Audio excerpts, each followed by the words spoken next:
دنیا کی کوئی شاید ہی ایسی سپر پاور ہو جس نے افغانستان پر قبضہ کرنے کی کوشش نہ کی ہو، مگر کوئی بھی سپر پاور آج تک افغانستان فتح نہیں کر پائی۔ بالآخر اس کو وہاں سے بھاگنے میں ہی عافیت نظر آئی۔ کیا وجہ ہے کہ دنیا کی سپر پاورز کی حکمت عملی یہاں ناکام ہو جاتی ہے، اور شاید اس لیے اسے گریو یارڈ آف امپائرز بھی کہا جاتا ہے۔ افغانستان کا نام سنتے ہی طالبان ذہن میں آتے ہیں۔ سالوں سے مختلف قسم کے کرائسس میں گھرا یہ ملک اب ابھرنے لگا ہے۔ جنگیں، موت، بھوک، خوف اور نہ جانے کیا کیا مصیبتیں اس ملک پر نازل ہوتی رہیں، لیکن اب صورتحال بدل چکی ہے۔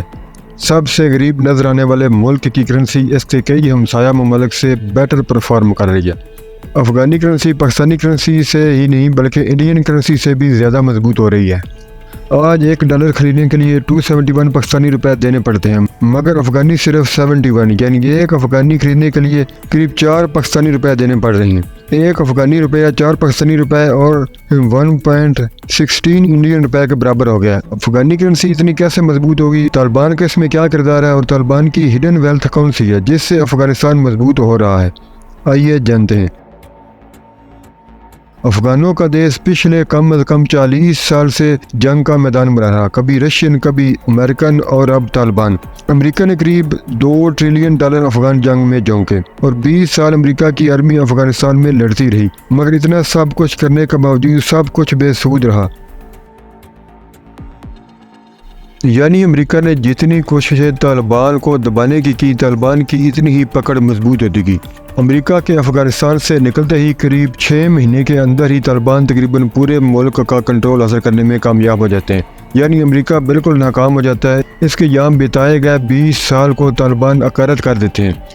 کابل پر قبضہ کرنے کے بعد طالبان آفیشلی افغانستان کو Islamic republic of Afghanistan declare کر دیتے ہیں، مگر دنیا کا کوئی بھی ملک افغانستان کو تسلیم کرنے کے لیے تیار نہیں۔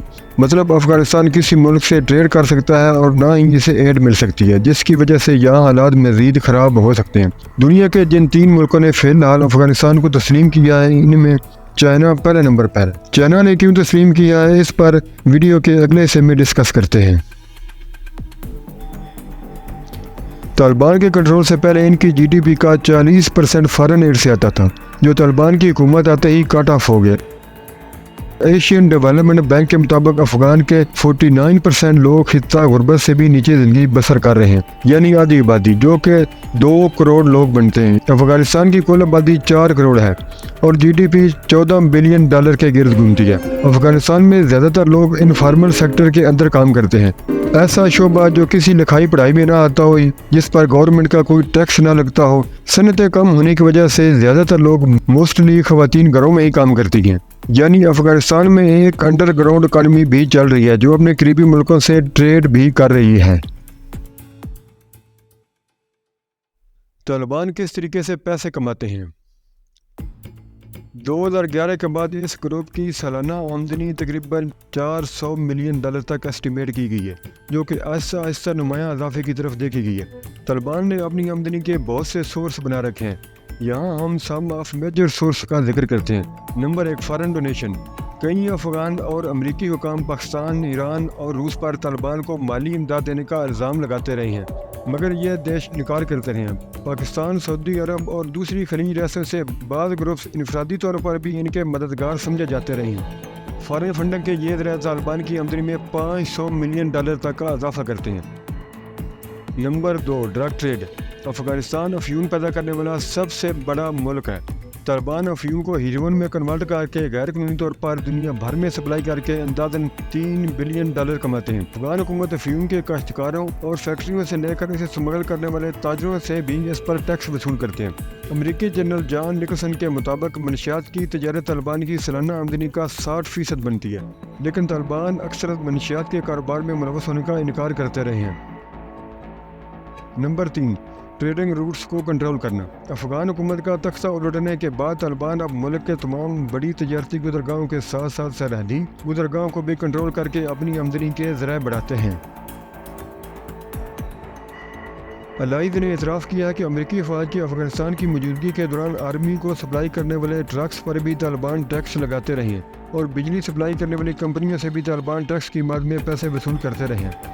نمبر 4، مائنز اور منرل۔ افغانستان معدنیات اور قیمتی پتھروں سے مالا مال ملک ہے، جو خانہ جنگی کی صورتحال کی وجہ سے نکالنے پر کم ہی توجہ دینے کی وجہ سے ویسے کے ویسے ہی پڑی ہوئی ہیں۔ اب طالبان نے ملک پر قبضہ کرنے کے ساتھ ساتھ مائنز پر بھی اپنا کنٹرول جما لیا، جس سے طالبان کو سالانہ $10 ملین سے زیادہ کی آمدنی ہو رہی ہے۔ جس طرح سعودی عرب اور دوسری عرب ریاستیں آئل کی دریافت ہونے پر بہت زیادہ امیر ہو گئیں، کوئی یقین بھی نہیں کر سکتا تھا کہ صحرا نظر آنے والے ملک اب جدید دنیا کا نظارہ پیش کرنے لگیں گے۔ لیکن اب افغانستان میں لیتھیم کی موجودگی کا انکشاف ہوا ہے۔ جس طرح آئل کو بلیک گولڈ کہتے ہیں، لیتھیم کو وائٹ گولڈ کہتے ہیں۔ آنے والے وقت میں لیتھیم بہت ہی اہم کردار ادا کرنے والا ہے۔ مینلی لیتھیم بجلی پر چلنے والی گاڑیوں کی بیٹریز میں استعمال ہو رہا ہے۔ افغانستان کو لیتھیم کا سعودی عرب کہا جا رہا ہے۔ آنے والے وقتوں میں لیتھیم کی ڈیمانڈ بہت زیادہ بڑھنے والی ہے۔ ایک اندازے کے مطابق افغانستان کے پاس لیتھیم اور دیگر نایاب دھاتوں کے $3 ٹریلین کے ذخائر موجود ہیں، لیکن کارکنی کے لیے پیسے اور وسائل مہیا نہ ہونے کی وجہ سے اب چائنا افغانستان سے یہ سونا نکالنے کے لیے طالبان سے ڈیل کر رہا ہے۔ شاید یہی وجہ ہے چائنا فیوچر کی ڈیمانڈ کو سمجھتے ہوئے طالبان کی سرکار کو قبول کرنے والا پہلا ملک بھی بن گیا ہے۔ لیتھیم کے ذخائر تک رسائی کے لیے طالبان اور چائنا کے درمیان $10 بلین کے معاہدے پر دستخط کیے گئے ہیں، جس میں یہ بھی امید ظاہر کی گئی ہے یہ معاہدہ شروع ہونے کی صورت میں 1,20,000 نئے روزگار پیدا ہوں گے۔ اس کے علاوہ کچھ بنیادی ڈھانچے کی تعمیر اور مرمت کے لیے بھی معاہدے کیے گئے ہیں۔ طالبان نے ایک چائنا کی کمپنی کی مدد سے صوبہ سرپل میں خام تیل نکالنے کا بھی کام شروع کر دیا ہے۔ طالبان کا کہنا ہے کہ اسے روزانہ 100 ٹن تیل نکالا جائے گا، جس سے طالبان کی حکومت کو کروڑوں ڈالر کی آمدنی ہوگی۔ مزید 15 کنویں ایسے ہیں جن کی کھدائی اور مرمت کا کام جاری ہے۔ شمالی افغانستان کے ذخائر کی ایسٹیمیٹڈ ویلیو 78 ملین ٹن ہے۔